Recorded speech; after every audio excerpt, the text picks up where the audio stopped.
Hello, Dr. Holes. This is video assignment number 1 for Woodwinds methods. Let's first start off with putting together the clarinet. Packed that.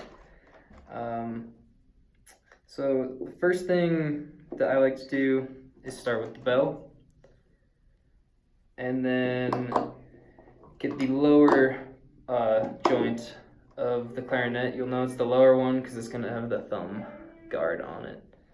And then when you are putting together the clarinet, you're going to want to use cork grease.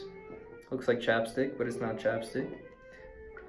Anyways, apply the cork grease to the cork.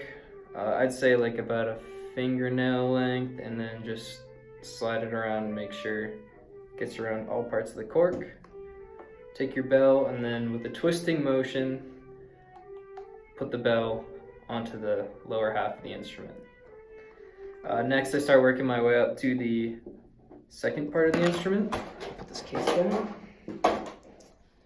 So again, definitely when you're putting yours together, make sure to place it on a table so that it won't roll off, or place it somewhere safe so that you do not damage your instrument. Again, a little bit of cork grease on this cork. Fingernail worth, and then kind of slide it around. Now, the important part about putting this joint together is that you see there's these two little parts that will eventually line up. But even if there isn't that on your clarinet, there is a key here that will lift. You can kind of see it up by my chin here. And then that will actually fit onto this part. So it's important that you line them up, and while you put it together, you're pushing the button in and eventually lining it up, as so. Boom. Awesome. The next part is going to be the neck. Again, more cork grease. Around, same as the last couple times. Again, put it in with the twisting motion so you can easily get it off. Awesome. So next, I put the instrument down and work with the mouthpiece. So, I forgot to say this, but honestly, as you're putting together the whole instrument, you're going to want to be wetting your reed just by having it in your mouth. Just using your saliva to wet it down completely.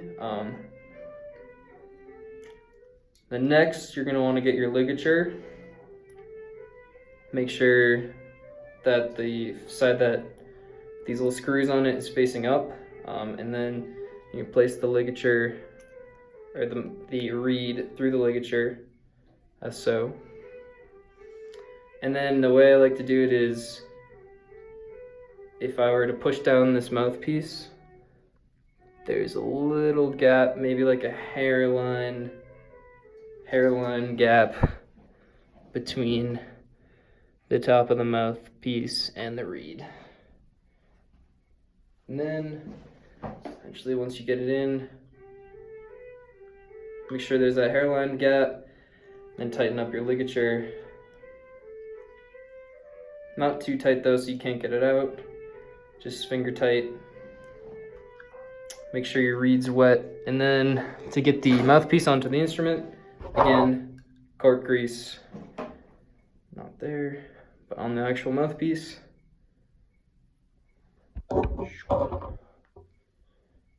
Same procedure as before with the rest of the joints of the clarinet.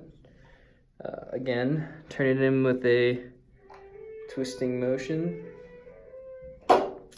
so that it's on, and then make sure once you put this on that your ligature is nice and tight, because mine just went loose, and then that you can actually turn it so that it's facing the correct way to play, meaning that it's facing the side with all the holes and buttons on it. And that's how you put it together. Now hand positions for the clarinet.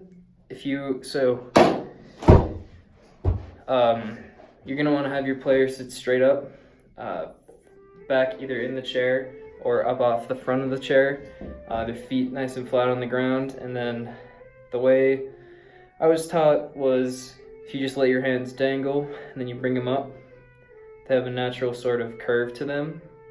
And that's kind of how you approach the clarinet. The natural curve goes around the instrument.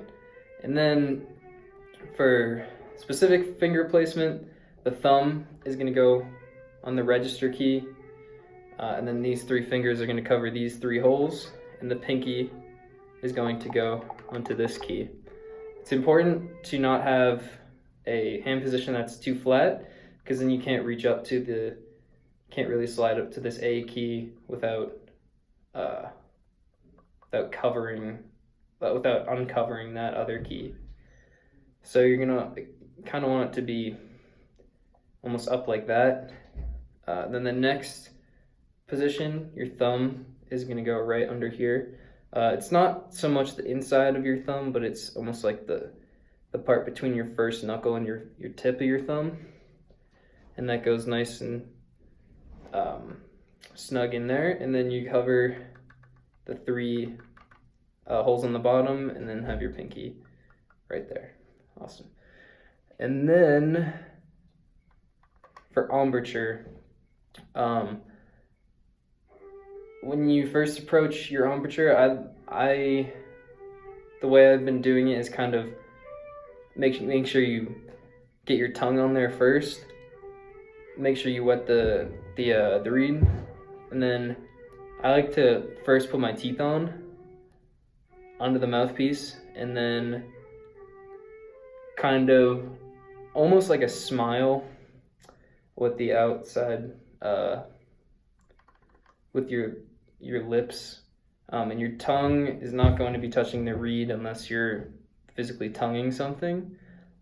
So again, I like to lick my reed, make sure it's moist first, tongue on, and then I kind of like to do a little overbite thing with my teeth. Just try and make sure that my teeth are on the mouthpiece, and then my teeth on my lower jaw are covered and kind of placed on the mouthpiece as well. And then eventually you'll get a sound out of it.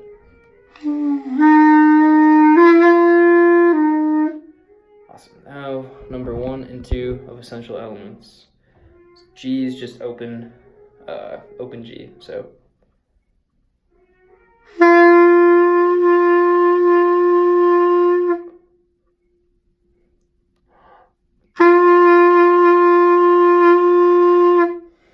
Awesome. Number 2. 1, 2, ready, go.